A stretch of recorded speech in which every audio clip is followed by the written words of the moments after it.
唔知你有冇曾經好奇過自己嘅老豆老母係點樣行埋嘅呢？你細個會唔會問一啲好幼稚嘅問題？比如話，你哋兩個結婚擺酒點解冇請我嘅？嗰啲愛情雞湯文會話，通常同你結婚走到最後嘅嗰個都唔係你嘅最愛。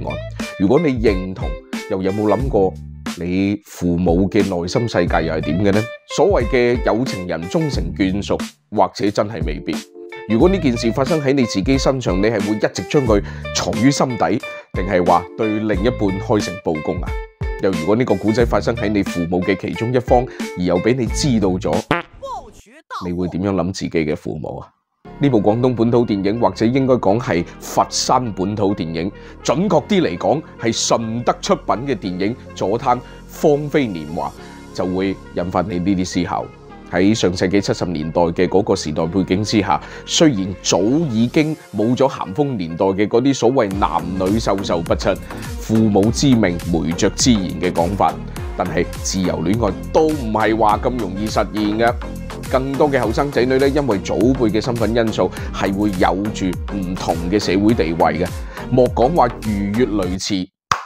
擊掌盟誓，你好難想像兩個人要結合組建家庭，雖然唔係話單位包分配啊，但係都係需要組織同意嘅。年輕人嘅注意力全部都集中喺社會建設上邊，而呢個古仔就發生喺一班投身建設水電站嘅年輕人身上。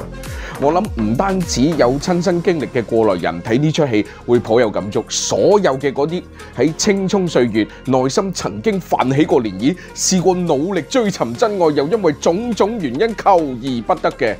一定會有共鳴。而電影入邊嘅呢個水電站就喺順德龍崗鎮左灘，呢個金竹發電站其實早已經停用咗㗎啦。無論佢承載住幾多人嘅記憶都好，一個廢棄電站可以講係一堆商業價值都冇，但係硬係有啲有情懷嘅傻佬會覺得佢係無價之寶，要為歷史建築嘅保育出力。電影左灘嘅投資人、編劇、導演兼主演順豐哥係一個家私行業嘅老細嚟嘅，佢選擇咗一個冇辦法兜過嘅真實時代背景，又籌劃咗一個過審難度極高嘅劇本，真金白銀仲親身上陣。咩叫風險投資啊？呢啲就係啦。芳菲年華咧就話萬幾人去做呢個電站，全部都係後生仔後生女，最好嘅一段年華，佢哋都係擺咗喺呢個電站。佢硬係將呢部戲拍咗出嚟，仲搬上咗大銀幕。我同順豐哥講，喂，你真係令一啲以文化人自居嘅人汗顏，令好多講過不顧一切要實現理想而中途放棄嘅人汗顏。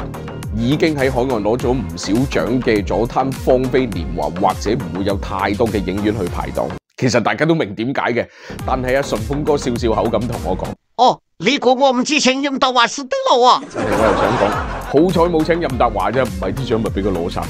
點讚你正能量。